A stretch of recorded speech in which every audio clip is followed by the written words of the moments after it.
ती माता, ती कांता, शिक्षक, ती सेवक, ती कलावती, शास्त्रज्ञ, विविध गुणे नटते ती विश्वाची प्रतिभा, समृद्धी तिच्यामध्ये वसे, संस्कृती जणू समूर्त स्त्री तिचे नाव असे.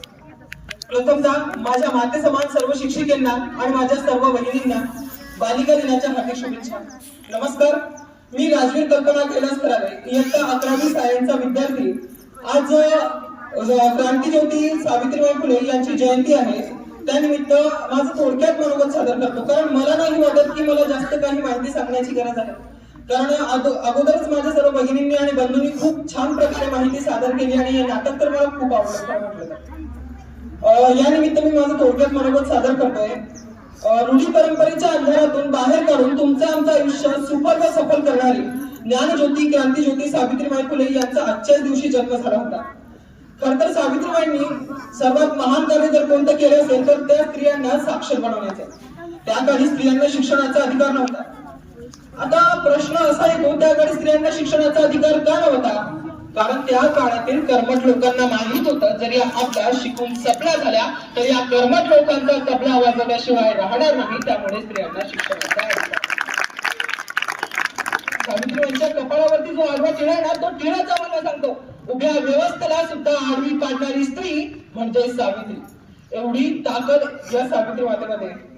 आणि सावित्रीबाईंच्या जीवनात अनेक संकट आले. त्यांनी लोकांनी त्यांना शेण फेकलं, माती फेकली आणि त्यांना एवढं काही सांगितलं की ते खूप मनाने नाराज झाले होता. तरी त्यांनी शिक्षणाचं मोठं कार्य सोडलं नाही, कारण त्यांना माहित होतं संकट आपल्याला आडवायला येत नाही, संकट आपली उंची वाढवायला येतात. अडचणी आपल्याला थांबवायला येत नाही, अडचणी आपल्या क्षमता बाहेर काढायला येतात. अडथळे आपल्याला रोखायला येत नाही, अडथळे आपल्यातील कौशल्य बाहेर काढायला येतात.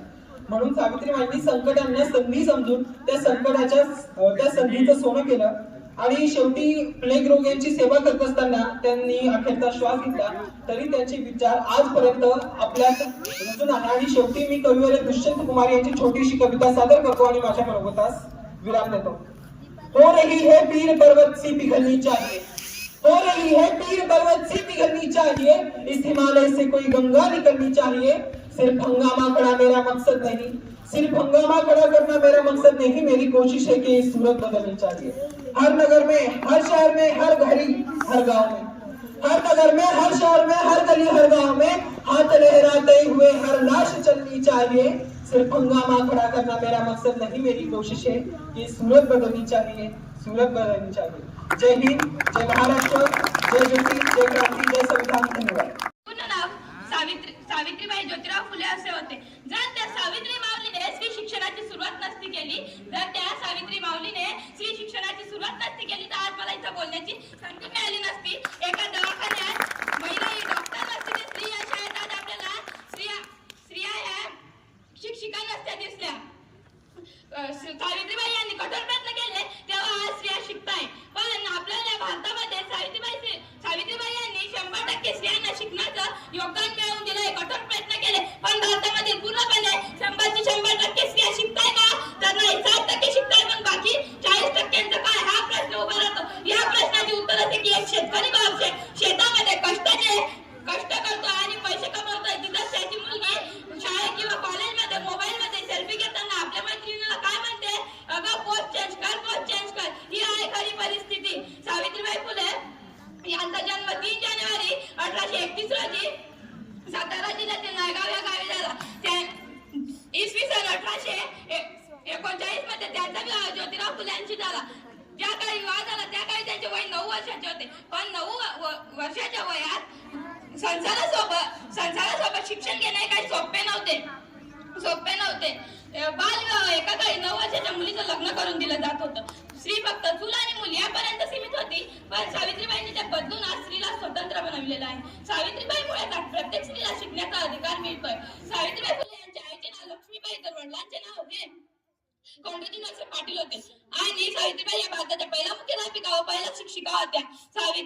स्त्री शिक्षणाची तूच खरी आणि तुझ्यामुळे शिकते, प्रत्येक नारी तुझ्यामुळे शिकते, प्रत्येक नारी. खरंच बघितलं तर सावित्रीबाईमुळे झाले तर प्रत्येक नारी शिकते ना. सावित्री, तुझ्या लेकींच्या पंखात आकाशी झेप घेण्याचे बळ आहे. सावित्री, तुझ्या लेकींच्या पंखात आकाशी झेप घेण्याचे बळ आहे. मग तू केलेल्या कार्यादानाचंच हे फळ आहे, तू केलेल्या कार्यादानांचंच हे फळ आहे. आजकाल ते गाणं ट्रेंडिंग मध्ये आहे की आजकाल ते गाणं ट्रेंडिंग मध्ये आहे कोणतं, किती मागा तुझ्या लागावा थोडंसं वर्तन बदललंय. हसू नका, यातच मी थोडंसं वर्तन बदललंय. किती मोबाईल बघावं, किती रील्सवर करावे, किती व्हिडिओज बघावे, थोडा करिअरवर फोकस करावा. सावित्रीबाई फुले यांनी फक्त स्त्री शिक्षण सुरू केले नाही, तर बालहत्या प्रतिबंधक गृह काढले, विधवापूर्ण विवाह ही योजना राबवली. आणि 18व्या शतकातील सावित्री आणि 21व्या शतकातील सावित्री यातील बदल. सावित्रीबाई फुले यांनी 18व्या शतकात मुलींना शिक्षण देऊन नाव कमवले. त्यातही आजच्या 18व्या शतकातील गौतमी पाटील व हिंदवी पाटील यांनी नाचून नाव कमविले. झाला की नाही मग 18व्या शतकात आणि 21व्या शतकात बदल? 18व्या शतकात ज्या काही सावित्रीबाई होत्या त्या काही हिरो कोणाला मानलं जात होतं? महात्मा गांधी, महात्मा फुले यासारख्या लोकांना हिरो मानलं जात होतं. पण आज हिरो कोणाला मानलं जात आहे? ज्याचा तोंड लाल आहे, ज्याने पान खाल्लंय, ज्याने तंबाखू खाल्लंय, अशा लोकांना आज हिरो मानलं जात आहे. मग हा बदल दिसतोय. आणि ज्या काळी सावित्रीबाई फुले या घराच्या बाहेर पडत असत तेव्हा त्यांच्या हातात नेहमी पुस्तक असत. पण आज ज्या काळी एक स्त्री अथवा मुलगी घराच्या बाहेर पडते ना, त्याच्या हातात नेहमी मोबाईल असतो. आणि जर तिच्या खांद्यावर प्रस असली तर त्या प्रस मध्ये चार्जर असतं. शेवटी जाता एवढंच बोलेल एवढंच बोलेल, वो एक सखी सावित्री जिसने हमसे खींचे प्राण, एक आज की नारी जो ले जाती हमके घर, है कलयुग की नारी तुम अस्तित्व कैसे भूल गई, पुरखों की मर्यादा से तुम कैसे इतना दूर गई, क्यों भूल गई श्रृंगार जिसमें जीने में मान हो, क्यों भूल गई श्रृंगार जिसमें जीने में मान हो, क्यों भूल गई श्रृंगार जिसमें हाथ में ना तलवार हो. है मेरी माता बहनों, तुम संस्कृति के अब साथ चलो, स्वयं को पहचानो, जीजाबाई जैसी मात बनो. वो भी नारी ही थी जिसने छत्रपति तैयार किया, वो हाड़ी वाली रानी जिसने शीत काल पर सजा दिया, वो बनना था राज हिंद पुत्र का बलिदान दिया. नारी बहनों वैसी जिसने महाराणा प्रताप बना दिया, महाराणा प्रताप.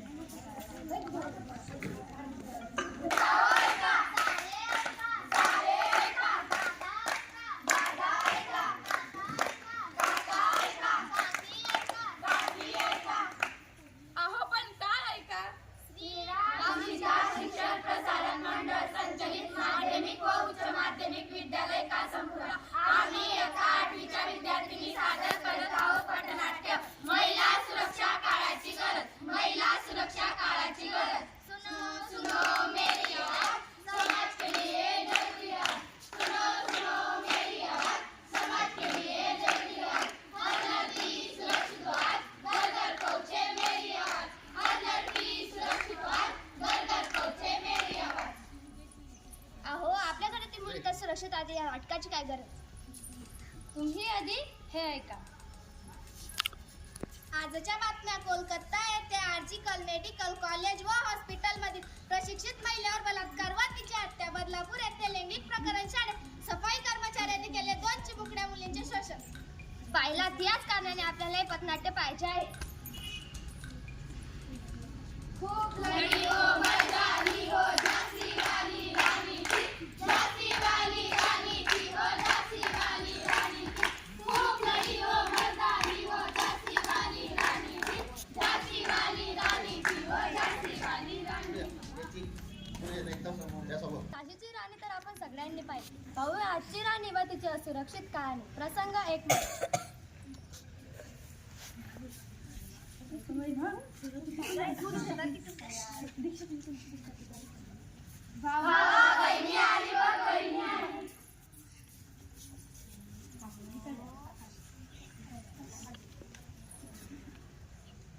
चल येशील का माझ्या बरोबर? किती वेळा सांगू तुला, तू आवडत नाही मला. काय चाललंय तुझं?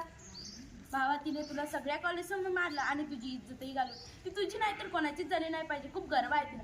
सौंदर्याचं थांब आणि जाळून टाक तिला. तू पुन्हा आला? शेवटचं विचारतो, शेवटचं. किती वेळा सांगू तुला, जा इथून. वाचवा मला, वाचवा वाचवा. जला दिया रे जला दिया, समाज की बेटी को जला दिया. जला दिया रे जला दिया, समाज की बेटी को जला दिया.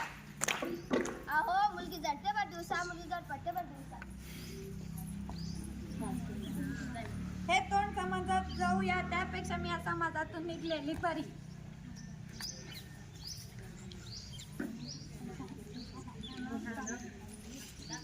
प्रसंग 2.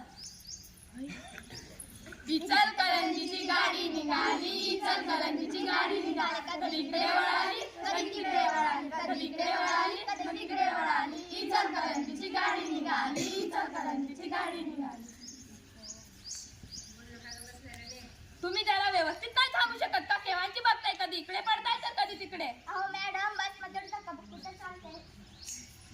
शाळा असो, कॉलेज व ऑफिस, नारी नाही कुठे सुरक्षित. आत येऊ सर. तुला किती वेळा सांगितलं येत जा माझ्या गाडीवर येत, तू येतच नाही अशी. पण सर, मी तर तुमच्या मुलगीप्रमाणे आहे. पण माझी मुलगी तर नाही.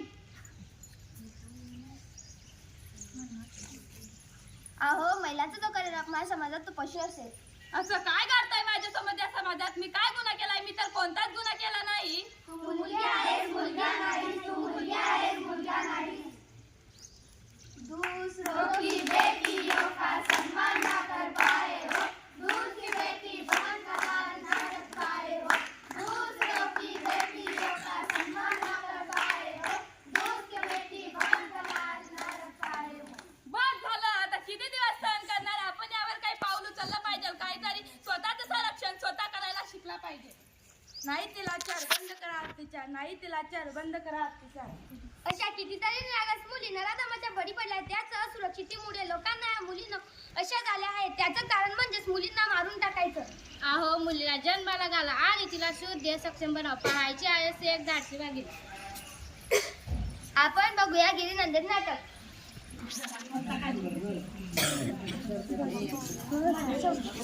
गिरिगिरी नंदिनी विश्वविरोधिनी हे महिषासुरमर्दिनी रम्य कपर्दिनी शैलसुते जागृत हे महिषासुरमर्दिनी रम्य कपर्दिनी शैलसुते निरीवर हे महिषासुरमर्दिनी रम्य कपर्दिनी शैलसुते रम्य कपर्दिनी शैलसुते.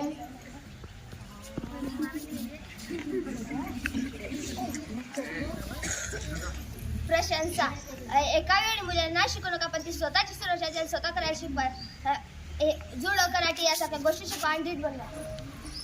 सुनो सुनो मेरी आवाज, समाज के लिए जरूरी है. सुनो सुनो मेरी आवाज, समाज के लिए जरूरी है. हर लड़की सुरक्षित हो, हर घर पहुंचे मेरी आवाज. हर लड़की सुरक्षित हो, हर घर पहुंचे मेरी आवाज. स्त्री शिक्षणाची करा सुरुवात. महिला सुरक्षा काळाची गरज, महिला सुरक्षा काळाची गरज. धन्यवाद. व तेजस्विनी खरे यांनी देखील अतिशय उत्तम प्रकारे या ठिकाणी सूत्रसंचालन केलेले. त्यामुळे सर्वांनी एकदा त्यांच्यासाठी जोरदार टाळ्या वाजवायच्या.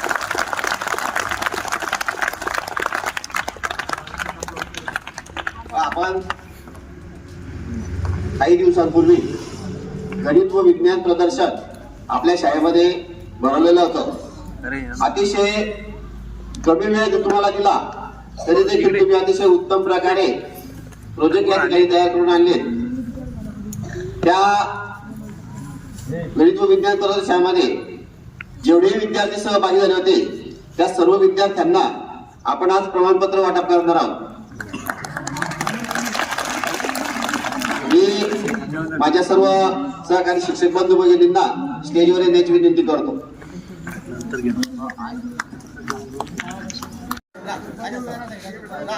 सूरज महेंद्र राजपूत, कुणाल कुलदीप देशवाल, लकी विजय राजपूत, यश अनिल कोळी.